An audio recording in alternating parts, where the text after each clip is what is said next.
million at the top there is, I guess, the gap from what we had asked for last session to what we ended up getting in total commitment.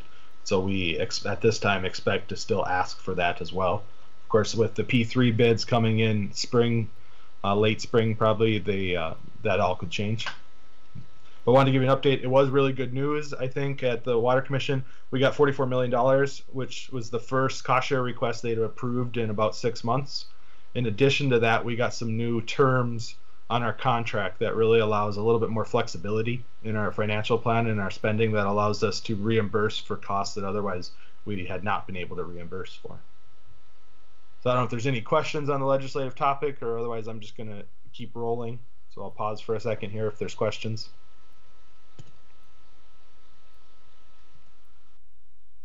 If not, another major milestone for the project was the Clomer was approved in early September. This is from FEMA. It's the conditional letter of map revision.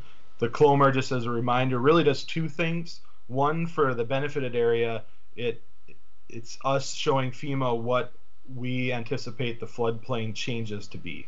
And so obviously on the protected side, that's a very good thing. It shows that areas that were in the floodplain will no longer be in the floodplain.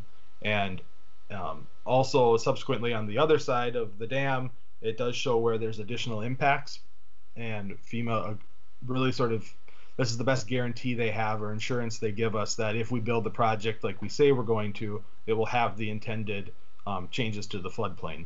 So at the end of the project, then we file for a LOMR, just a letter of map revision to make it all final, and then the changes happen. So this is good news for the flood insurance worries out there on the benefited side.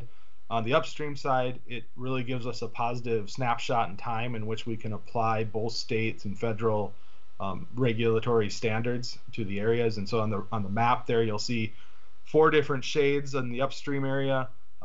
Obviously, you can see a lot of the more orange area, and then there's a slight green area on the North Dakota side and a purple area.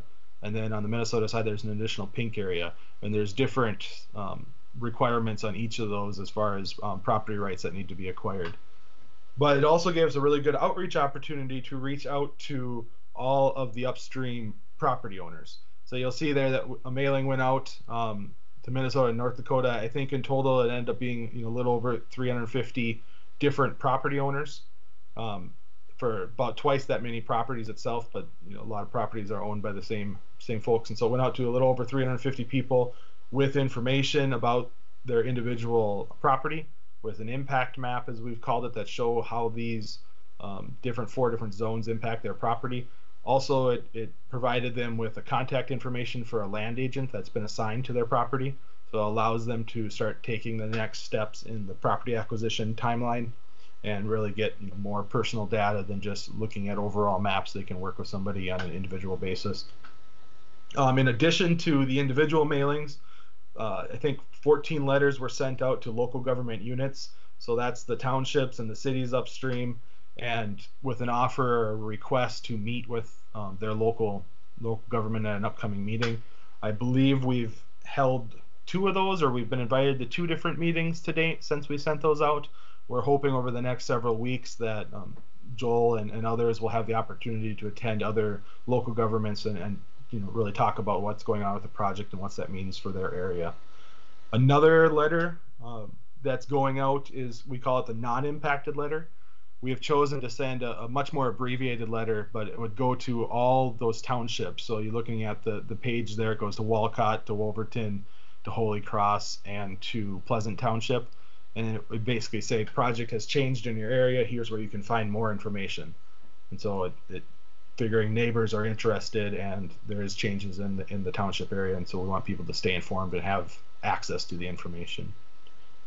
But this is a big news.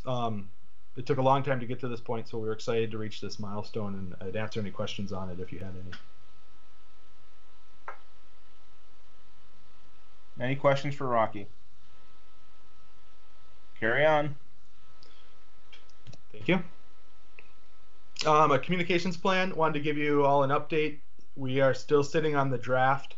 I know Joel is planning to bring a director of communications on board, hoping for a November 1 timeframe. I know originally that was October 1. And so we probably have blown our schedule a little bit because we really want to incorporate the vision of the new communications director into this plan. And, we don't want to pass a plan that then is inconsistent with the views there or the vision. So this will probably sit for another month until we can start incorporating the new staff members' ideas and really get a buy-in on that as well. So I anticipate at this time anyways to bring it back to ask for a recommendation from this body to go to the board at the December meeting. I think, the new communications director, we want to make sure they have time to review this fully.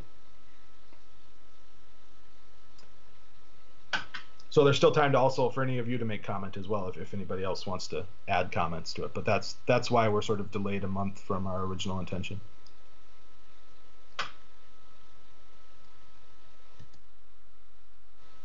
No questions on that. Communications analytics, again, we do this on a monthly basis. We've added Facebook to our analytics as well. As you can see Mayor Dardis's shining face there as our top tweet of that month in September. I think we're getting a lot more activity with the construction underway, and I think that's a great thing. That's what we've always hoped to be at sort of this phase of the project.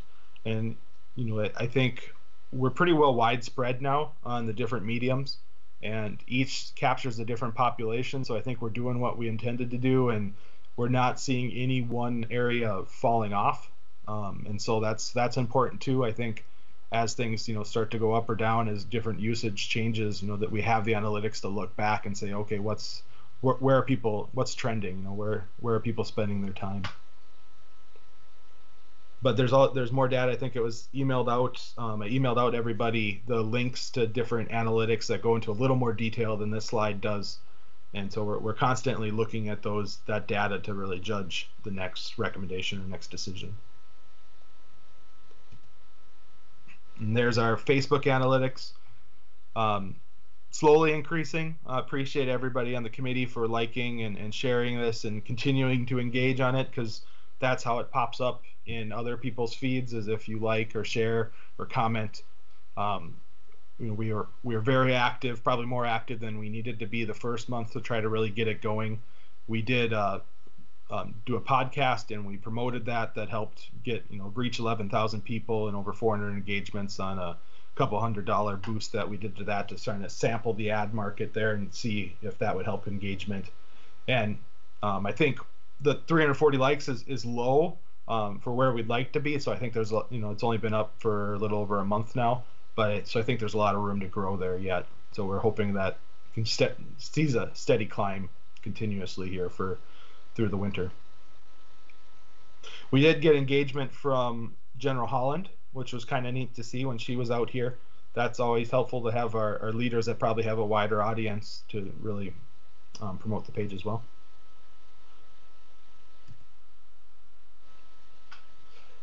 One of the things that has been popular is the monthly flyover of the construction sites. This might be the last month we do that. We'll see what progress gets made over this next month, but obviously the weather's turned on us a little bit here.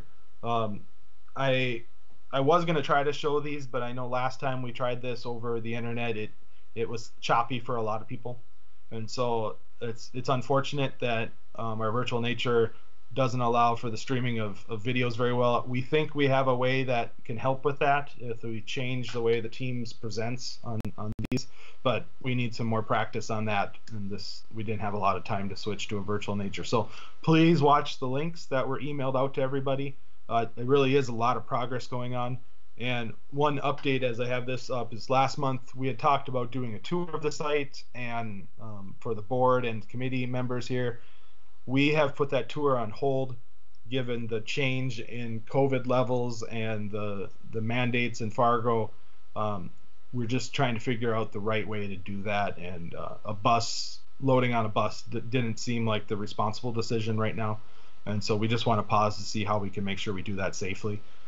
We're still hoping to get that done this year before the weather turns too much, but wanted to let the committee know because I know last month that was an interest. So unfortunately, we're press pause, like I think the world has on a lot of things. Any questions on the tour or the construction videos?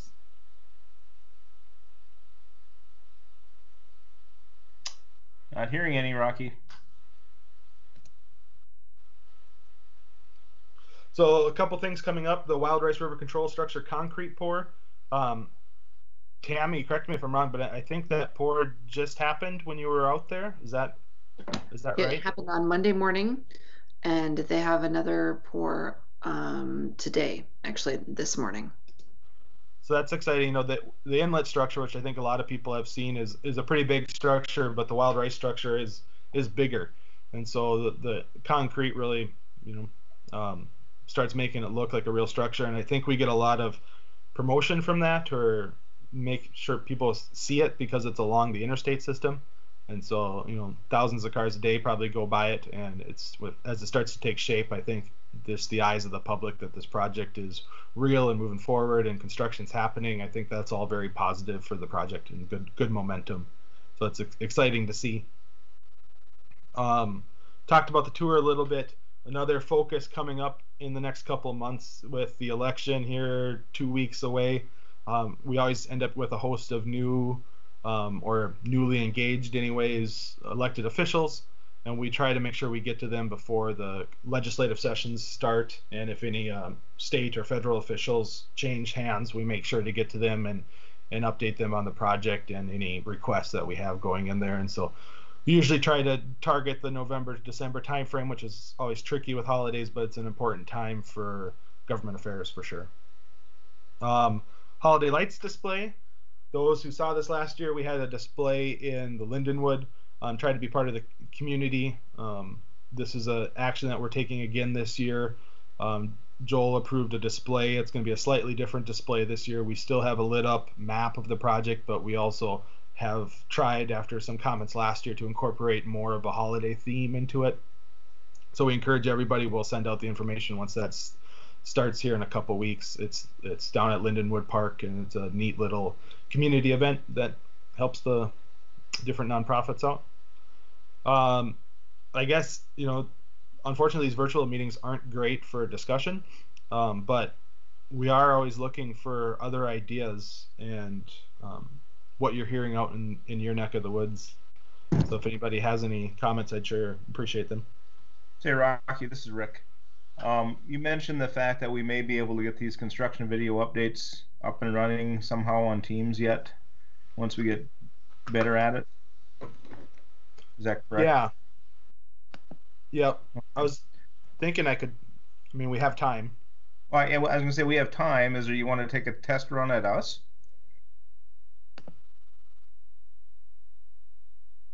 With one of those videos? Yeah, let me just pulling it up here. Give me a quick second.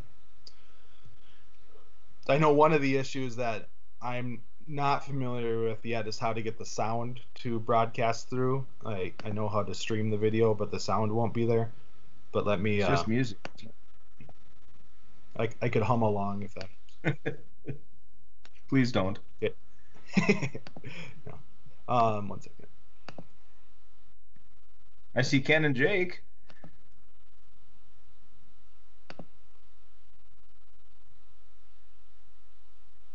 Okay, let's try this, and if it's too choppy, I won't play the other one, but it's 3 minutes long. This is the diversion inlet and control structure just south of Horace, flown on Monday.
look pretty good on my end. Okay, good. That's good to hear. Well, why don't I try the other one here? That'd be great. I do miss the music though. It's catchy.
Well, good. I'm glad that worked okay. Well, yeah, thanks, Rocky. If you can figure out the music for next time, that'd be great. If there are any more videos. So, before we go into executive director update, Rocky, anything further or any suggestions for Rocky for November and December's meetings at this point? Hearing none. Executive director update. Joel, I'm assuming you're on. It doesn't look like Joel is on. I just looked. It doesn't look like he's on either. So Rocky, maybe you want to do the executive director's update. Well, I know he's busy. Been really busy the last couple weeks preparing for the executive session tomorrow. So those on the board will have to wait, I guess, until then. I know I was kind of hoping he'd update just on next steps, but we'll wait to hear from him. Okay. Anything else, Rocky? No, unless anybody else has anything. We rely on you committee members to tell us what's going on in your areas of the world. So feel free to chime in if you have anything. So. Any input or feedback from committee members?